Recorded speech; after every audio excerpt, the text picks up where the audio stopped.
apa yang saya sampaikan mungkin Anda setuju, mungkin tidak setuju atas jawaban yang saya berikan. Tapi satu hal yang pasti, kami memberikan ruang untuk berdialog, ruang untuk bertukar pikiran, walaupun tidak selalu pikirannya sama. Disitulah esensi kebebasan, esensi berdemokrasi. Nah, kita bisa saja tidak setuju pada 1, 2, 3, atau bahkan 10 dari 100 urusan. Kita saja bisa tidak sependapat. Tapi saya ingin mengajak kepada teman-teman semua untuk refleksi sedikit, bahwa saat Pilpres ini ada 3 pasang calon. Dengan pasangan nomor 1, teman-teman ada desak Anies, sehingga Anda bisa mengecek apakah pikiran Anda dengan pikiran calon itu sama apa tidak, setuju apa tidak. Anda bisa ngecek. Sayangnya itu tidak terjadi pada yang lain, sehingga Anda tidak bisa mengecek dengan yang lain dengan forum yang sebebas ini. Oke? Artinya apa? Teman-teman, nanti ketika Anda harus memilih, Anda bukan memilih orang yang sesuai dengan Anda atau tidak sesuai. Anda memilih 1, 2, 3, mana yang menurut Anda memiliki kesesuaian pandangan paling banyak.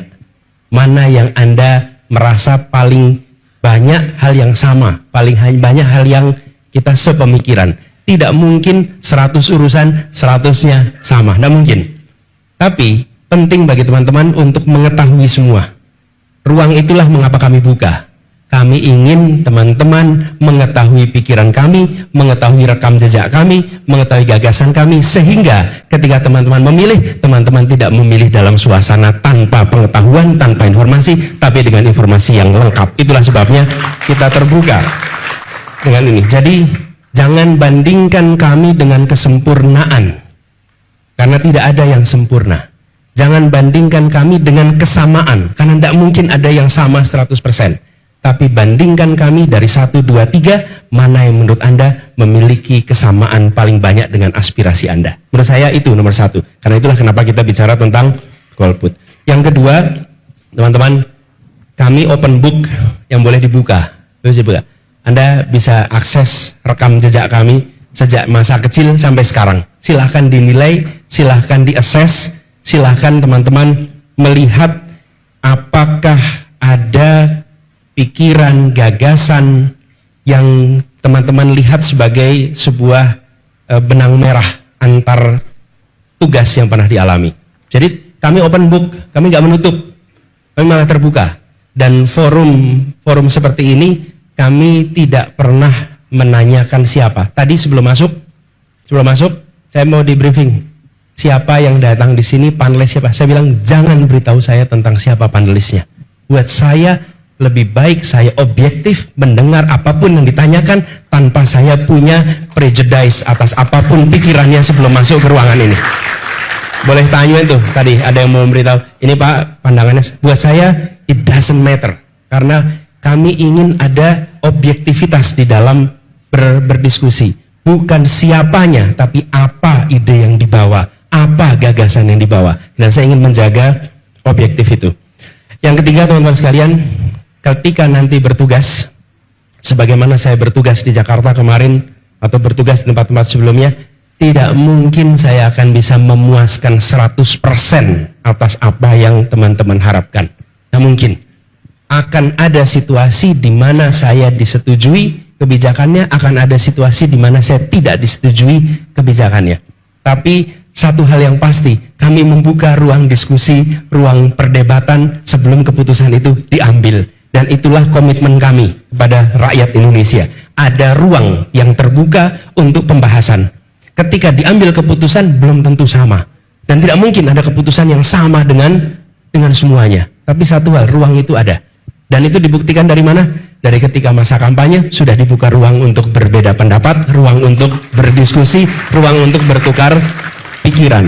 Jadi ini bukan sesuatu yang kami baru akan kerjakan besok. Kemudian yang terakhir teman-teman sekalian, jadi buat teman-teman yang masih mengambil sikap untuk golput, untuk tidak mengambil pilihan, maka kalau boleh saya menawarkan kepada teman-teman sekalian, ketika kita yang memiliki pengetahuan atas isu, yang memiliki kepedulian atas arah Indonesia ke depan, memilih untuk diam, maka hasil pemilu akan ditentukan oleh mereka yang tidak memiliki pengetahuan yang lengkap.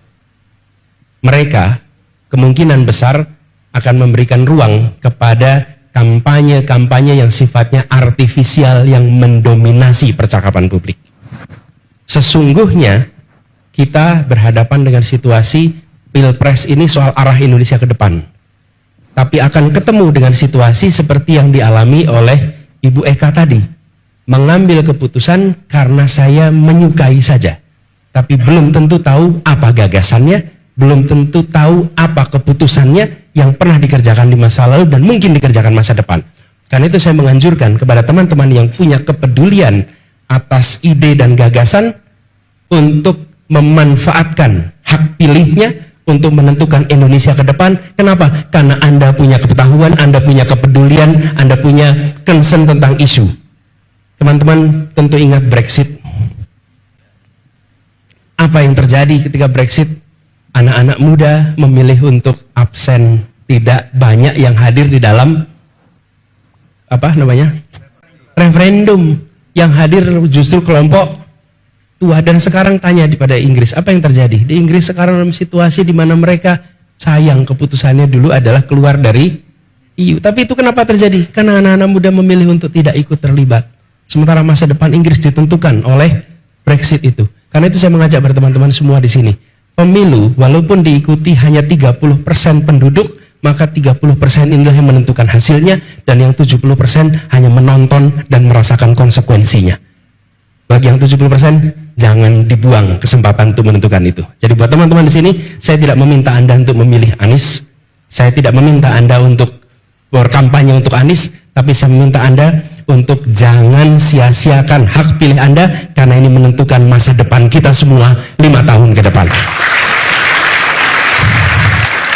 Dan itu harapan dari kami, sehingga yang mewarnai keputusan adalah orang-orang yang memiliki informed decision, keputusan berdasarkan pengetahuan, keputusan berdasarkan apa yang mereka miliki. Nah, dengan begitu harapannya nanti Pilpres ini, Pileg ini akan bisa membawa Indonesia pada kondisi yang lebih baik.